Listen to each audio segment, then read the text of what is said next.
Assalamu alaikum wa rahmatullahi wa barakatuhu. Bandiraɓe sehilaɓe, ko salminde e juurade kadi e yafnade wiide alhamdulillah en mbayri jangude kono ko e guurte gonnoɗen. Guurte ɗen ɓoyataɗe gasa inchallahu taala. No wiyanoni ko noon tan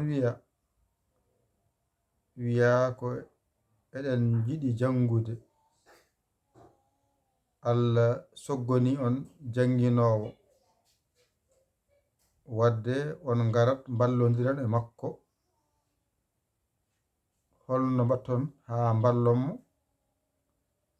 Numéro o nani ɗon ko 00 221 77 906 14 81. mbaɗen hen fodde ko mbawɗen. goto kala wasa yawde kadi wasa yowde hami tawde ken mbiɓe ken jiɗɓe jangude te jangde nde noko namdi eɗen gandi ɗum.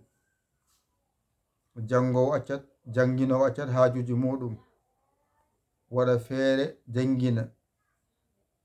En gonani e nokku jangirde, gonɗen koye nokku neldirde. ɗum noon namdoto ko courant et connexion.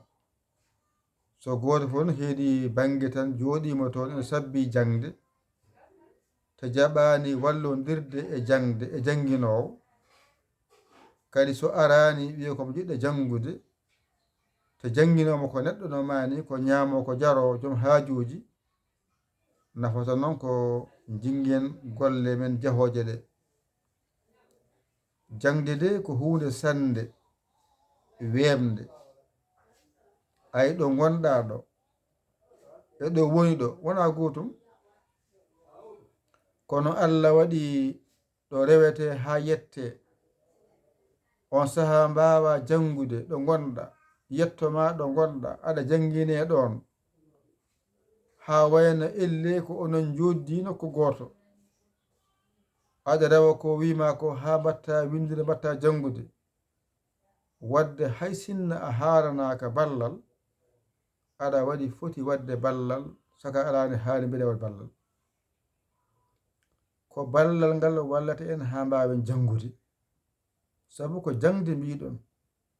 Jangowo kay mataw ene anda ko wiyete alarba. ɗum noon wadde soɗon janga oɗon janga on mbaɗa wadde hay batte, ɗum fota ko jangde e jangude wona gotum. Ay jangude e jangude wona gotum. Ay jangowo ko ma walla jangino ɗum.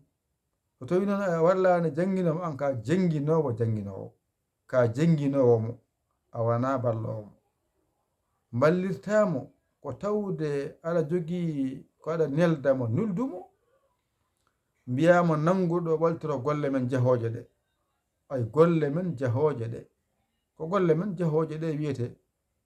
ɗum noon ƴetta mbaɗa hen fodde ma nde poɗɗa nde. On saaha noon so jangde nde arani mbawa haalde. Ko so a waɗani hen hay hunde kadi mbiya ka kadi ka jiɗo jangude kadi yahata. So arani jangguinde mbiyen en mbayri jangude. So ari jangguinde kadi dogon e posuji mon ɗi. ɗum no wawata gasde. En jaɓat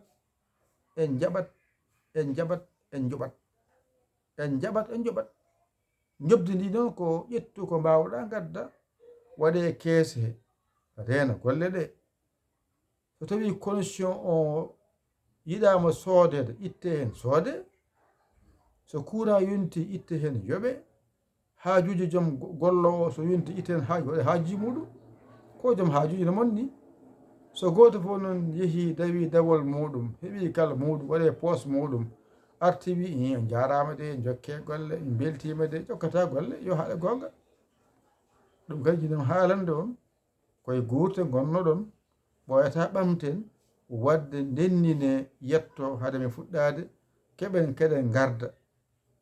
keɗen garda janngude sen keɓani noon ala ko mbawɗen hen jaɗen mbiyata on so jiyani kam tan gandan ko oɗon kadi hoore mon janngude nelde waɗe keese renda waɗa keese on saaha du so golle men jahoje ko ɗum mbimi on inchallah ɗe balɗe men ɓamtu mbaɗa kadi lelgo yawgo no mbatta feere ha mbawa janngude mbawa windude inchallahu taala an jiɗi janngude pular o soɗo carnet ma e bic ma ɓallina an jiɗi janngude an arabe o ƴettu ɓallina sen gari kolleɗa limta hijju ha mbawa sa gayni ma andu ma wattu janngude ma wattu windude inchallah yo Allah wallu en tawede ñalawma o ko musidɗo moon guiɗo mo saago Allah Yaya Ly Kolda Sénégal alhamdulillahi rabbil alamin on jarama wassalam.